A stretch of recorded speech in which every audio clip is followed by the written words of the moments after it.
실리콘밸리뱅크의 파산이 전 세계를 충격의 도가니로 몰아넣고 있는 가운데 업데이트를 들고 인사를 드려보고 있는 크립토 마토입니다. 미국 기준으로는 내일이 월요일인데요. 내일 은행들이 문을 열고 회사들이 문을 열게 되고 나면은 어떠한 상황이 닥칠까? 엄청난 피해와 함께 블랙 먼데이가 찾아오는 것이 아니냐라면서 벌써부터 세계가 긴장하고 있습니다. 한국 같은 경우는 오늘 저녁 정도 되면은 밤 정도 되면은 일이 어떤 식으로 흘러가게 될지 분위기를 읽을 수 있게 될 것 같은데요.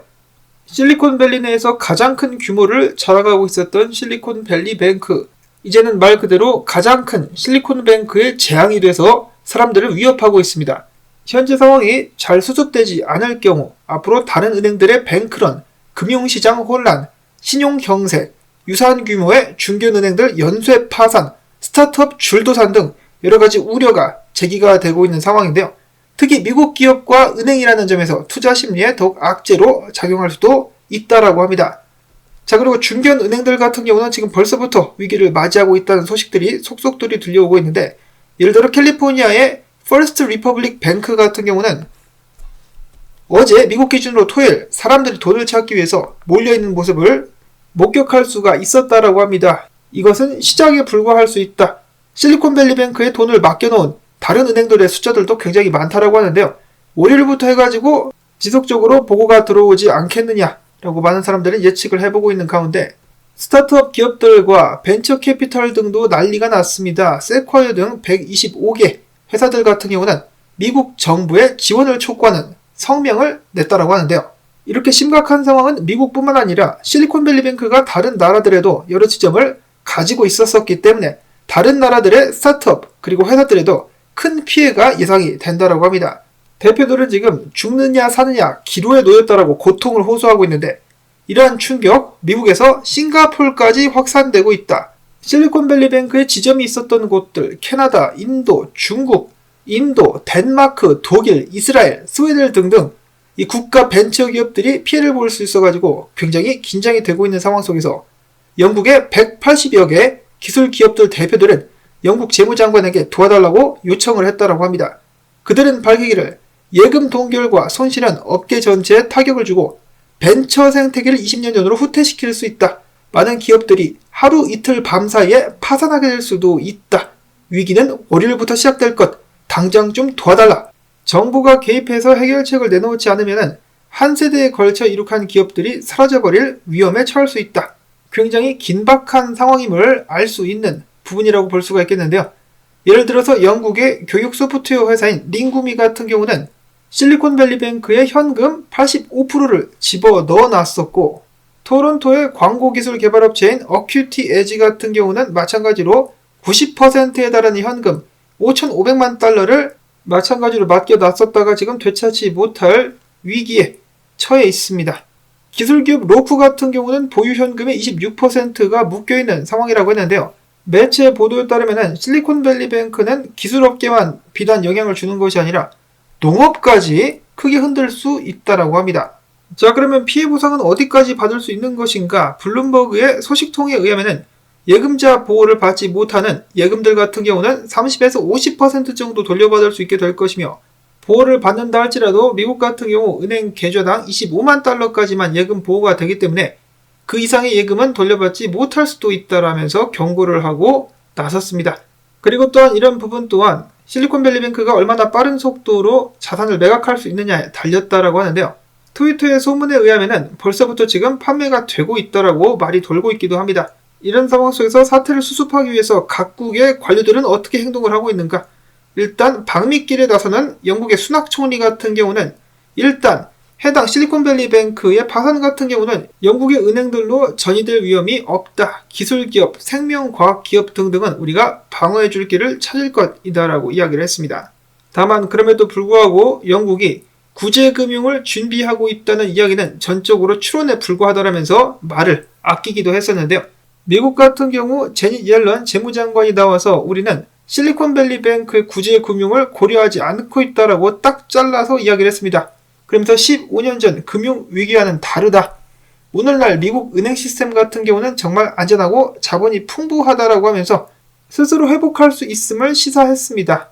그나마 다행인 것은 예금자들에 대해서는 관련 대책을 준비하고 있다라고 하네요. 과연 얼마만큼의 자금을 돌려줄 수 있을지. 자, 그리고 일단 재무부에서는 이렇게 이야기를 했는데 연준 같은 경우는 또 다른 이야기를 하고 있습니다. 다가오는 월요일, 미국 기준으로 월요일에 연준 같은 경우는 긴급 미팅을 갖겠다라고 이야기를 했는데요. 들리는 소문에 의하면은 연준과 연방예금보험공사가 함께 손을 잡고 특별 자금을 만들어가지고 은행들이 파산할 것 같으면 바로 지원을 해주는 방책에 대해서 논의하고 있다고 합니다. 한마디로 어떤 은행이 망할 것 같으면 현금을 바로 지원해가지고 파산을 막는 그런 대책 아닌 대책이라고 볼 수가 있는 것인데, 이거 뭐 거의 금융구제랑 뭐가 다른 것인지 모르겠습니다. 실제로 이런 이야기가 되고 있다라면은. 그리고 미국 같은 경우 하원 의장이 나와가지고 일요일날, 그러니까 미국 기준으로 오늘 뭔가 중요한 발표가 나올 수 있겠다. 금융당국은 해결 도구를 가지고 있다. 우리는 지금 바이든 행정부와 접촉하고 있으며 조만간에 해결책이 나오기를 희망한다라고 이야기를 하기도 했었습니다. 일단 오늘 저녁과 내일 뚜껑을 까봐야 알겠지만은 어떤 대책들이 나올 수 있을 것인가가 주목이 되고 있는 가운데 여러 가지 의견들이 분분한 상황입니다. 이 많은 사람들이 결국 이 경제 파장 및 수많은 회사들의 줄도산을 우려한 연준이 금융구제에 나설 것이다 라고 생각을 하는 사람들이 있는가 하면은 아니다. 연준이 그전부터 뭐라고 했었냐. 사람들이 일자리를 잃어야 인플레이션이 내려간다라고 기대를 하지 않았었냐. 그런 의미에서 이거 그냥 내버려두면은 일자리 다 날아가면서 인플레이션 같이 내려갈 수 있다. 만약 이 상황에서 금융구제를 해버리면은 인플레이션을 잠재우려는 그동안의 노력이 허사가 될 수 있다라고 이야기를 하기도 합니다. 자, 과연 어떤 방책이 나오게 될까요? 많은 사람들이 이처럼 노심초사하고 있는 가운데 사람들을 정말 열받게 하는 부분 중에 한 가지는 실리콘뱅크 은행 같은 경우 망하기 며칠 전에 CEO들 및 임원들이 주식을 팔아치운 것도 모자라가지고 파산나기 몇 시간 직전에 직원들한테 보너스까지 나눠줬었다고 합니다. 정말 역겨운 인간들이다. 욕도 아까운 인간들이다라는 평가들이 나오고 있는 가운데 업계 인사들의 의견들을 보도록 하겠습니다. 첫 번째로는 알서 헤이즈, 비트맥스의 창업자 같은 경우는 이렇게 이야기를 했습니다. 연준은 지금 돈 찍어가지고 구제해주기 바로 직전에 있다. 왜냐 2008년도 같은 경우도 연준 같은 경우 처음에는 부실 자산 구제 프로그램을 먼저 시행을 했었다가 나중까지 상황이 악화되자 결국 돈을 더 찍어가지고 금융 구제를 해주지 않았었느냐. 이번에 얼마나 더 많은 돈을 찍게 될지 두고 보겠다라고 이야기를 했습니다. 자, 그런가 하면 이번 사태 때문에 연준이 금리를 올려가지고 뱅크런 사태가 나니까 더 이상 악화되는 것을 막기 위해서 이번 달 같은 경우 금리를 0.25%만 올리게 될 수 있는 가능성이 높아지고 있다라는 말도 나오고 있습니다. 분석가 울프 같은 경우도 알서 헤이즈와 비슷한 의견인데요. 딱 차트와 상황이 맞물린다. 연준은 금융 구제를 하게 될 것이다.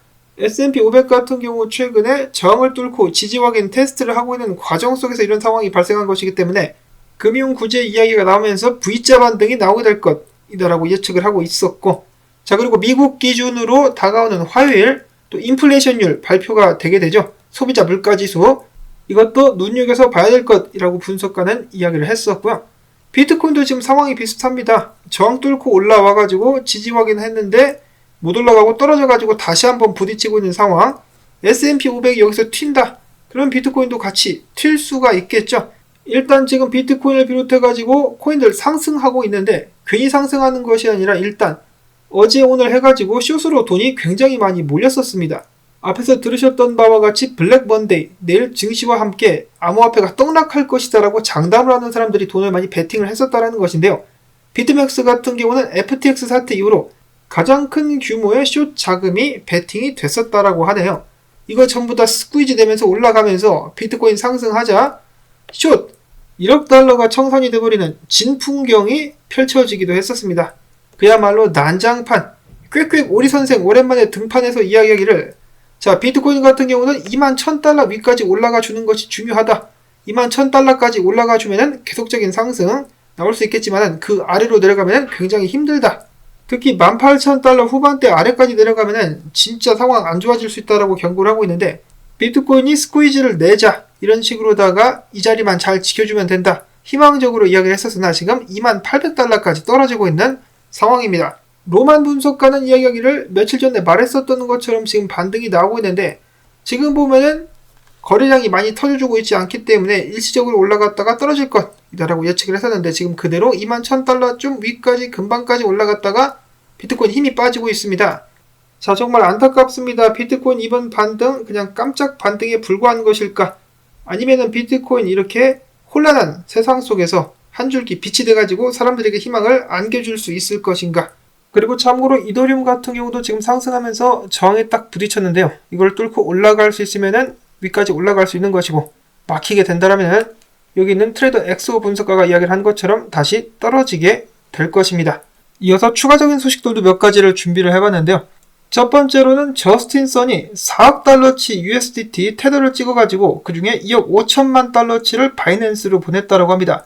자, 저스틴 선 어떤 계획을 가지고 있기에 2억 5천만 달러를 바이낸스로 보낸 것일까? 한번 펌핑 한번 주려고 하는 것인가? 그런가 하면은 최근에 은행들로 하여금 암호화폐 관련된 사업을 하지 말라라는 압박이 이어지고 있는 가운데 스탠다드 차타드 같은 경우는 자회사를 통해서 룩셈부르크에서 비트코인 및 암호화폐 수탁 서비스를 제공한다라고 밝혔습니다. 그 외에 찰스 에드워즈는 현재 상황에 대해서 이렇게 이야기를 했습니다. 지금 상황이 꽤 아이러니하지 않나? 비트코인은 큰 지지선 위에 위치를 하고 있는 동시에 미국 은행들은 뱅크런 초반을 맞이하고 있다. 가장 신뢰받았었던 스테이블코인인 USDC가 위기를 맞이하고 있는 가운데 미국 정부가 하루빨리 조치를 취하지 않는다면 지금 현재 상황 비트코인에게 굉장히 유리하게 돌아가게 될 수 있겠다. 2009년 비트코인 블록에 새겨진 그 메시지를 기억하라. 그것이 비트코인이 창조된 이유다. 라고 그는 이야기를 했었고요. 도널트 꾀꾀오리 선생은 비트코인에 대해서 이렇게 평가를 했습니다. 비트코인은 은행 시스템에 대한 분노로 창조가 되었다. 나는 이렇게 불확실한 시기에 비트코인이 뭔가를 할 수 있다는 것을 보여줄 수 있으면 좋겠다. 흔히들 말하는 비트코인은 인플레이션 해지다. 경기 침체에 대한 안전 방책이다 하는 말들은 별 의미가 없으며 은행들이 사람들의 돈을 훔치려고 할 때 2008년도 때처럼 훔치려고 할 때 그때 비트코인은 비로소 그 진가를 발휘해야만 한다라고 이야기를 했습니다. 자, 그리고 제가 영상을 만들고 나서 뒤에 추가된 소식들 몇 가지 보도록 하겠습니다. FDIC 미국의 연방예금보험공사가 실리콘밸리뱅크 인수자를 찾기 위해서 옥션을 진행하고 있는데 오늘이 마감일이라고 합니다. 실리콘밸리뱅크의 유동성을 회복할 수 있는 유일한 길은 그 인수자가 나타나는 것인데 오늘 인수자를 찾지 못하게 된다면 그 파장이 더욱더 커지게 될 것이며 오늘은 역사에 기록되게 될 것이다라고 이야기를 했습니다. 자, 그리고 파이낸셜 타임즈에 따르면 지금 자금을 완전히 잃을 것을 불안해하는 실리콘밸리의 고객들이 그들의 예치금을 달러당 55센트에 팔아 넘기고 있다고 합니다. 과거 FTX 사태 때도 이런 일이 발생을 했었죠. 돈 묶인 사용자들이 해당 계정을 싸게 덤핑해서 파는 그런 광경들 정말 안타깝습니다. 이 사람들 같은 경우는 암호화폐를 거래하려고 했었던 사람들도 아니고 그냥 은행을 이용하려고 했었다가 이런 봉변을 당한 것입니다. 얼마나 억울하고 답답하겠습니까? 부디 이번 사태가 잘 해결될 수 있기를 바라고 여러분들께서도 이번 주 다시 한번 또 운명의 주 비트코인을 포함한 위험자산들 맞이하게 되는데 어떤 식으로 흘러들어가게 될지 지켜봐 주실 수 있기를 바라면서 오늘 영상 여기서 마무리를 짓도록 하겠습니다. 도움되셨다면 시청료다 라는 의미에서 광고 한 편만이라도 마지막까지 틀어주기 꼭 다시금 여러분들께 부탁을 드립니다. 힘든 시간 저도 살아남을 수 있도록 도와주시기를 바라며 저는 다음에 새로운 소식 가지고 인사를 드리도록 하겠습니다. 안녕히 계십시오.